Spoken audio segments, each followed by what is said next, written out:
Bom dia, galera, tudo bem? Vamos estudar sobre a vida de Jesus. Hoje nós vamos estudar um milagre, o milagre que ele fez na sogra de Pedro. Venha participar conosco, nós estamos aqui com o grupo pelo Google Meet, onde após o nosso estudo a gente fica conversando e tirando algumas dúvidas, e nós temos o grupo no WhatsApp também, então venha fazer parte conosco. Quem que pode orar pra gente? A irmã Marta ficou de orar, né? Ore, por favor, para nós, irmã.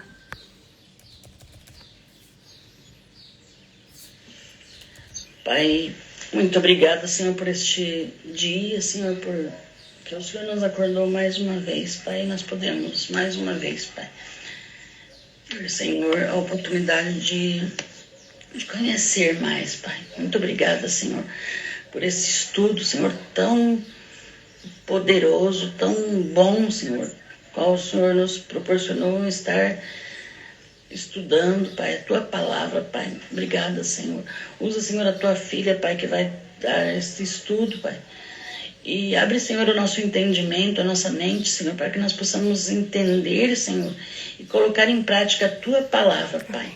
Pai, fica conosco, abençoa, Senhor, cada vida que vai participar, Senhor, aqueles que não vão participar agora, Senhor, mas que vão depois, Senhor, assistir, meu Pai, em nome de Jesus, Pai, eu coloco nas Tuas mãos, Pai, as nossas vidas durante esse dia, Pai, seja conosco durante este dia, Senhor, durante este início de ano, Senhor, que o Senhor possa estar conosco, Pai, e durante todo este ano, Pai, que o Senhor venha nos tratar, Senhor, que o Senhor venha nos instruir, nos capacitar, Senhor, a fazer a Tua obra, a Tua vontade, Pai. Amém. Em nome de Jesus. Amém, Senhor. Amém. Amém. Hoje nós vamos estudar, como eu disse, né, sobre a cura da sogra de Pedro. Então, nós temos aqui, ontem nós estudamos sobre a cura de um endemoniado em Cafarnaum. E nós vimos que Jesus, ele tem poder e autoridade para libertar os que vão a ele das garras do maligno. Então nós vimos que Jesus, ele estava ali na sinagoga, que ele estava falando sobre a Bíblia, estava explanando a Bíblia para as pessoas, a Bíblia que existia naquela época, né? A parte da Bíblia que existia naquela época, e que as pessoas estavam maravilhadas ouvindo Jesus, só que nesse momento aparece um homem endemoniado. E nós vimos ontem também, no final do nosso estudo, que existem diferentes níveis de possessão e que esses níveis de possessão, eles dependem do quanto que a pessoa vai vivendo e vivendo erroneamente. Mas em contrapartida, nós vimos que Jesus, ele é capaz de fazer qualquer cura, Jesus, ele é capaz de libertar qualquer pessoa que vai a ele das garras do maligno, e nós vimos também que nós podemos, por livre e espontânea vontade, deixar a posse da nossa vida nas mãos de Deus e assim sermos controlados pelo Espírito Santo. E a Bíblia fala, ontem que nós estudamos em Marcos capítulo 1, a Bíblia fala que logo depois que Jesus, ele fez aquela cura em Cafarnaum, a cura daquela pessoa lá, daquele endemoniado em Cafarnaum, fala que eles saíram de lá. No versículo 29 fala assim, ó, saindo de lá foram diretamente para a casa de Simão, né? E lá na casa de Simão, que depois Jesus mudou o nome dele para Pedro, ele passa a ser chamado de Pedro, né? Ele fez a cura da sua sogra e muitos outros milagres. Vamos ler o que está escrito então em Marcos capítulo 1, versículo 29 até o 31. Olha o que está escrito. E saindo eles da sinagoga, foram com Tiago e João diretamente para a casa de Simão e André. A sogra de Simão achava-se acamada com febre e logo lhe falaram a respeito dela. Então, aproximando-se, tomou-a pela mão e a febre a deixou, passando ela a servi-lo. Como nós acabamos de ler, Primeiro Jesus ele cura a sogra de Pedro e depois ele realizou vários outros milagres, várias outras curas, né?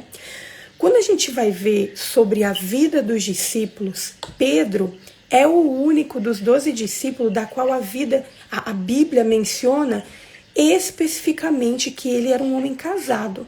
Claro que a gente não tem indícios e informações suficientes para falar que os outros não eram, mas a Bíblia apresenta Pedro como um homem casado e como tendo uma sogra que estava na casa dele, né?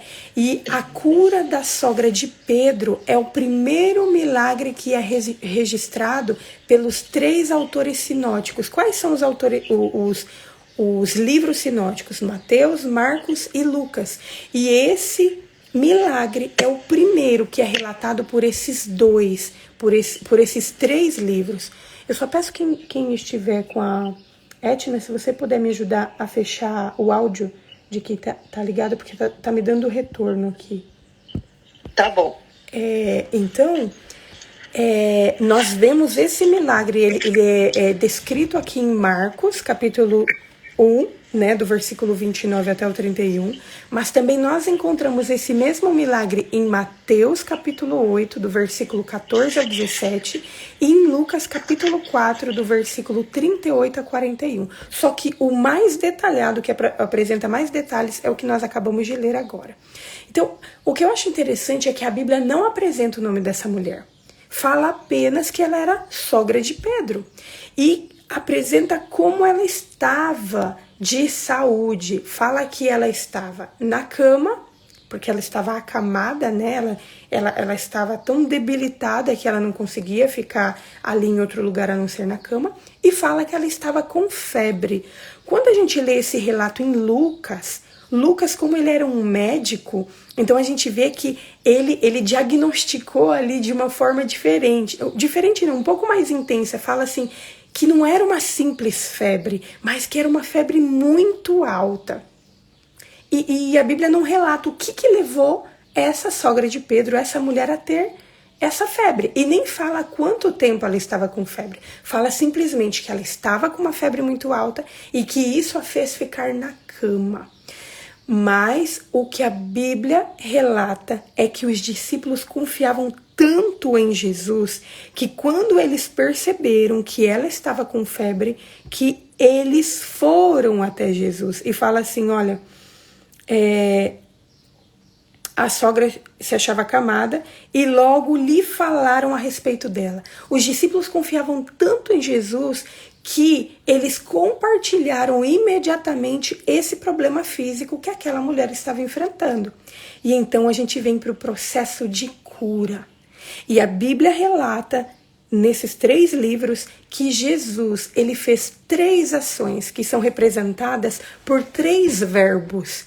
Então, a Bíblia fala que Jesus se aproximou da mulher. A Bíblia fala que Jesus pegou na mão dela. E a Bíblia fala que Jesus fez com que ela se levantasse. Aproximou-se, pegou em sua mão e fez com que ela se levantasse. Que fantástico, gente. Imagina aquela mulher sendo tocada por Jesus. Porque a gente vê em outros milagres, como por exemplo a mulher com fluxo de sangue, que a mulher tocou nas vestes de Jesus. Mas agora a gente vê Jesus tocando aquela mulher. O ato de tocar aquela mulher pegando na sua mão foi um toque especial de compaixão amorosa que nós vemos que frequentemente era praticado por Jesus. Jesus ele tocava as pessoas para curá-las. O contato com o poder divino por meio da fé curou aquela mulher. E o mais interessante que eu achei desse relato é que a Bíblia fala que a febre a deixou imediatamente. E ainda, eu não sei quantos de vocês já passaram por um período de ter febre, assim. Eu já passei por alguns episódios de febre e normalmente depois que eu tenho febre, o meu corpo fica dolorido, a gente fica um pouco sem apetite, um tempo sem apetite e a gente só quer cama. Mesmo depois que a gente não tem febre, a gente quer ficar um pouco mais na cama para recobrar, assim, para recuperar as forças, né, o vigor. Só que aqui a gente vê que aquela cura ela foi completa. Ela foi uma cura tão instantânea que fala que aquela mulher não ficou na cama quando foi curada.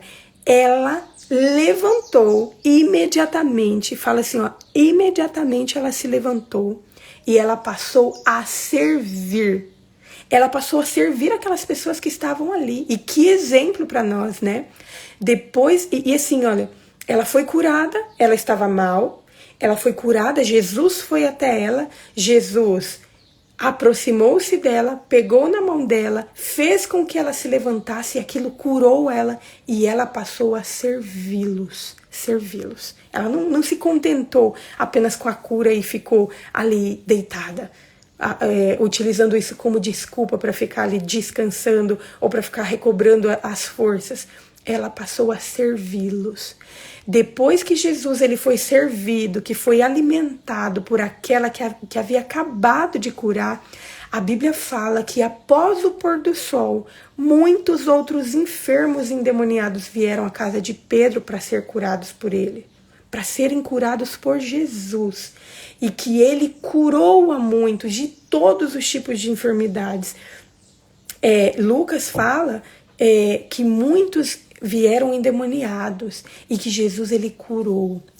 Essa demonstração de confiança pública, as pessoas vindo até Jesus ali publicamente, deve ter fortalecido muito a fé dos discípulos, porque os discípulos eles tinham ido a Nazaré, e lá em Nazaré, Jesus ele nem tinha sido aceito, as pessoas nem queriam que Jesus ficasse lá, ele não conseguiu fazer nenhum milagre em Nazaré, e os discípulos devem ter ficado um pouco desapontados, assim, nossa, mas como que as pessoas não aceitam Jesus? E agora, eles vendo, primeiro a cura da sogra de Pedro, aquela que estava ali, e curada imediatamente, que passou a servir eles, e agora multidões. Mateus fala que toda a cidade veio até a casa de Pedro para ser curada. Na realidade, a gente sabe que é uma figura de linguagem, né, para falar assim que muitos vieram. Talvez a maioria daqueles que estivessem doentes vieram até ali, né? Então, essa demonstração das pessoas publicamente demonstrarem que confiavam em Jesus para curar, para ajudá-las desse problema, fortaleceu a fé dos discípulos. E o que nós temos que ter em mente, e nos próximos dias, a gente vai estudar sobre muitos milagres de Jesus. A gente já estudou 2, a gente já estudou sobre a transformação da água em vinho, a gente já estudou ontem sobre a libertação daquele endemoniado, né? E hoje nós estamos estudando sobre uma cura que, teoricamente, nos nossos dias é simples. Hoje em dia, quando a gente tem uma febre, a gente toma lá um paracetamol, uma dipirona e essa febre passa, mas na época não existiam essas coisas. Então, era um milagre teoricamente simples, mas mesmo assim, Jesus, ele ministrou, ele fez esse milagre. E uma das coisas que a gente tem que ter em mente é que Jesus, ele não faz nada por acaso. Nenhum dos milagres que Jesus fez no passado e que Jesus ainda continua fazendo hoje, nada é por acaso. Cada milagre que Jesus fez no passado, que a gente vê relatado na Bíblia, ele serviu a um propósito definido. Jesus, ele nunca exerceu o poder divino para satisfazer a mera curiosidade ou para demonstrar a sua capacidade de fazer isso. Tanto é que quando Jesus ele foi crucificado, antes dele ser crucificado, as pessoas falavam assim, olha, façam um milagre pra gente acreditar, desce da cruz e a gente vai acreditar que você é o Filho de Deus. Mas Jesus, esse não era o objetivo de Jesus, porque o objetivo dele, o propósito dele não era satisfazer a curiosidade das pessoas, não era demonstrar a sua capacidade e muito menos para benefício próprio, que a gente viu esses dias mesmo, quando Jesus esteve no deserto e Satanás falou para ele, transforma essa pedra em pão. Mas Jesus, ele não tinha isso como propósito. Suas maravilhosas obras, elas foram todas para o bem dos outros. E todos os milagres que Jesus fez contribuiu material e espiritualmente para o bem de todos aqueles que foram, de todos aqueles que receberam, de todos aqueles que presenciaram os milagres de Jesus.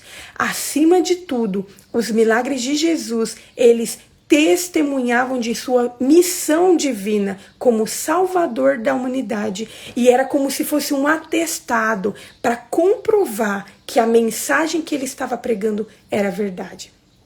Então, Jesus, quando ele operava milagre, era para satisfazer uma necessidade real. E a gente precisa prestar atenção nisso, precisa colocar em mente isso, porque assim, olha, Jesus ele nunca vai fazer aquilo que a gente pode fazer. Jesus, na realidade, Deus ele não é honrado quando a gente chama ele para fazer algo que a gente pode fazer. Algo que a gente pode fazer com as nossas forças mesmo. E a gente pode relembrar isso, por exemplo, nas bodas de Caná. Jesus ele foi chamado para realizar um milagre que iria ser para benefício de todas aquelas pessoas que estavam ali. Só que Jesus ele fala para os serventes, olha, encham as talhas de água. Eles podiam fazer aquilo, eles tinham capacidade de pegar aquelas talhas e encher de água. Então Jesus ele não faz o milagre de encher as talhas de água. Jesus ele faz o extraordinário, que é transformar aquela água que eles colocaram em vinho. Se os serventes eles não tivessem feito a parte deles, Jesus ele não teria operado aquele milagre. Claro que na realidade isso é só uma suposição, né? Porque Jesus ele é capaz de tudo. E muitas vezes as pessoas, se elas não querem, e se é para benefício dos outros, e se é necessário aquele milagre, Jesus ele vai operar mesmo que não haja ajuda humana, mas ele sempre vai estar nos incentivando a fazer a nossa parte. E assim, olha, é assim com a gente também. Muitas vezes a gente quer que Jesus ele faça a nossa parte. Por exemplo, eu preciso ter saúde, eu preciso melhorar a minha saúde, mas eu quero que Jesus ele milagrosamente venha e transforme a minha saúde sem eu fazer nada. Só que hoje a gente tem muitos mais recursos que no passado, e a gente sabe, por exemplo, que se a gente deixar de comer açúcar, se a gente deixar de comer alguns alimentos por algum período, acrescentar outras coisas, fazer exercício físico, fazer aquilo, que a gente vai estar contribuindo para a nossa cura. Agora, Jesus ele não vai me pegar aqui e vai me colocar lá para eu caminhar. Tem a minha parte. Eu preciso fazer a minha parte para que o extraordinário seja feito por ele. E muitas vezes a gente quer que Deus ele faça a nossa parte e a dele. Só que ele não vai fazer a nossa parte. Ele sempre vai estar nos incentivando para fazer a nossa parte. O que temos que ter em mente é que unicamente quando reconhecemos que as nossas necessidades estão além daquilo que a sabedoria e a habilidade humana pode suprir, é que o propósito final de um milagre pode ser realizado. Então, na verdade, os milagres eles não ocorrem do nada. Primeiro, deve haver um profundo sentimento de necessidade. Eu preciso desse milagre. Eu preciso desse milagre. Em seguida, é preciso ter fé de que Deus ele vai agir. É preciso ter fé de que Deus ele vai me dar a força necessária, a ajuda necessária para que aquilo aconteça. É preciso ter fé de que Deus fará. Fé. Então, primeiro, sentimento da necessidade. Segundo, fé de que Deus ele vai me dar a força necessária e de que Ele pode fazer aquele milagre. Depois, deve haver um desejo sincero e intenso de que Deus supra as nossas necessidades. Deve também haver uma disponibilidade de coração para agir em harmonia com aquilo que Deus vai nos pedir. A gente precisa ter disponibilidade, a gente precisa ter essa disponibilidade de fazer aquilo que Deus vai nos mostrar para nós fazermos.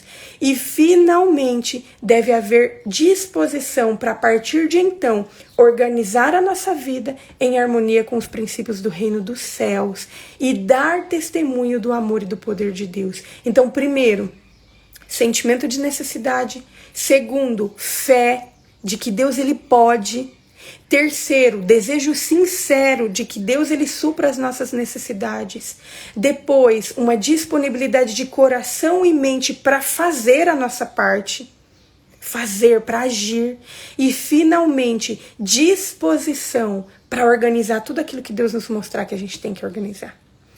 Cada milagre que Jesus realizou, ele teve um propósito. Eles não foram feitos por acaso. E hoje é da mesma forma. Jesus, ele não vai fazer milagres sem propósitos na nossa vida. Olha, por exemplo, nas bodas de Caná, que foi o primeiro milagre que Jesus fez publicamente e que foi o primeiro milagre que nós estudamos. O propósito de Jesus nas bodas de Caná foi fortalecer a fé dos seus discípulos. Jesus, ele tinha 5 discípulos com ele naquele momento. E eram pessoas que tinham acabado de ser chamados por eles, não conhecia Jesus, não conhecia antes Jesus. Então, esse milagre que Jesus fez foi para fortalecer a fé dos seus discípulos, para adverti-los contra os preconceitos que os sacerdotes e os rabinos iam colocar depois. E também foi para honrar a confiança de Maria. Maria, ela foi até Jesus para apresentar esse problema. Então, quando Jesus ele faz esse milagre, ele honra a confiança de Maria. E também, o que eu acho mais fantástico foi para manifestar a sua simpatia e o seu interesse pela felicidade humana. Jesus, quando a gente para pensar, por exemplo, em um alimento, em algo, uma bebida que acaba num casamento, parece tão irrisório, parece uma coisa tão simplória diante de tantas outras necessidades que existiam na época.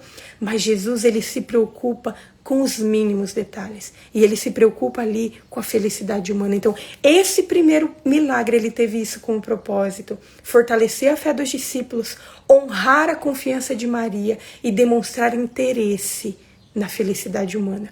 E daí a gente vem para a cura do endemoniado ontem. Qual que foi o propósito daquela cura que Jesus fez lá em Cafarnaum, que nós estudamos ontem, né? Então, até então, Jesus ele não tinha feito nenhum milagre público ali na Galileia. Então, quando Jesus ele faz esse milagre,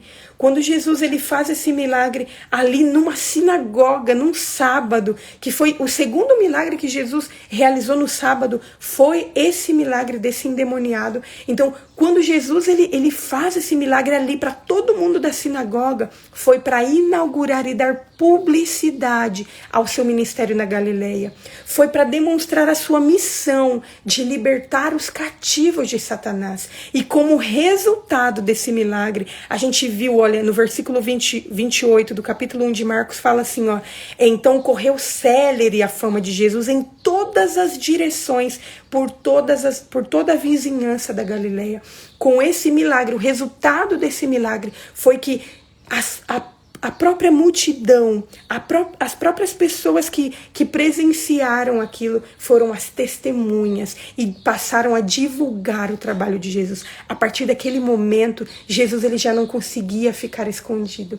Jesus, em todos os lugares que ele fosse, Jesus já teria pessoas à sua volta, porque ele chamou a atenção das pessoas para ele.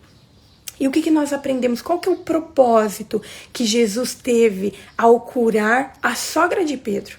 Foi ali um milagre que só os discípulos viram, a família viram. Mas, e aparentemente, considerado com todos os outros milagres, parece um problema tão pequeno para os dias que a gente vive hoje, né? Mas para aquela época não. Então, com esse milagre, com a sogra de Pedro, quando ele cura a sogra de Pedro, nós vemos que o propósito de Jesus foi demonstrar um cuidado especial, um amor especial para com aqueles que, como Pedro, devotam a vida para proclamar o evangelho.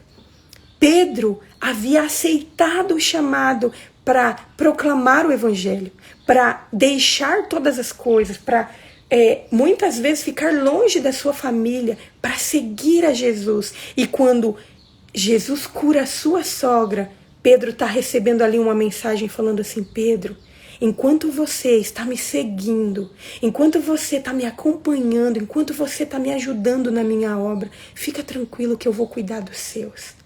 Gente, olha, eu me arrepio com isso, porque Jesus ele era fantástico. E em cada uma dessas coisas, nós vemos o cuidado e o interesse de Deus na nossa vida.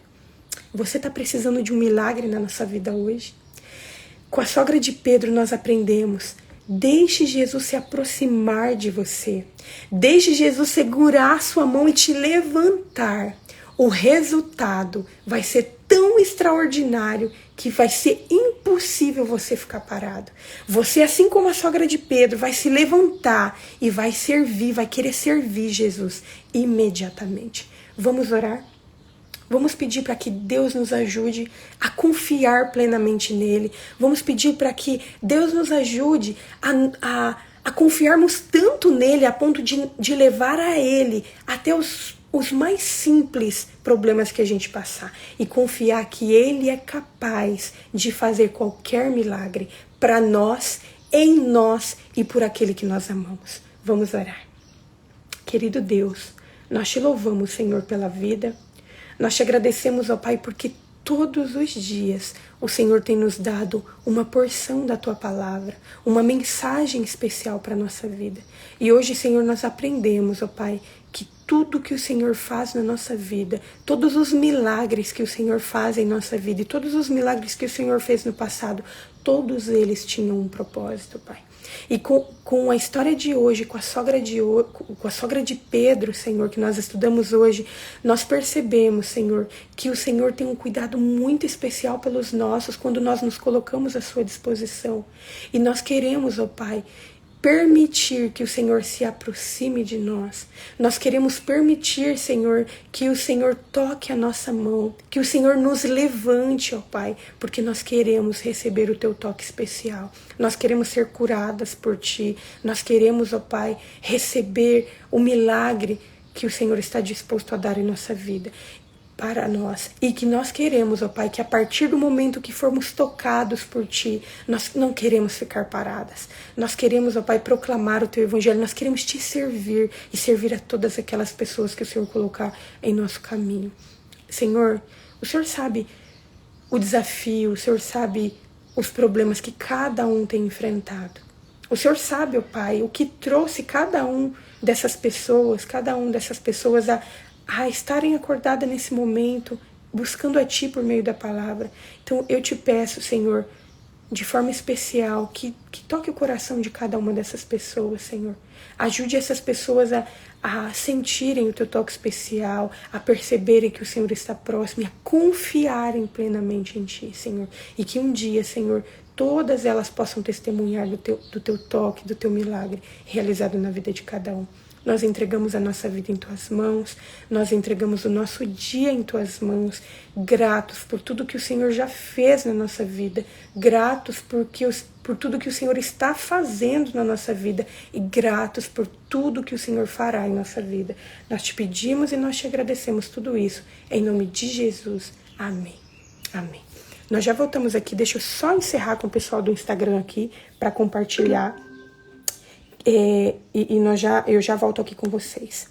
Gente, um abraço, que Deus nos abençoe. Vamos continuar juntos, estudando a palavra de Deus um pouco a cada dia, nos enchendo da palavra de Deus para sermos cheios do Espírito Santo. Se você ainda não está no nosso grupo, venha fazer parte, me mande uma mensagem. Vamos juntos estudar a vida de Jesus para cada dia recebermos esse bálsamo, cada dia conhecermos um pouco mais nesse Jesus que nós cremos. Um abraço, Deus abençoe a todos.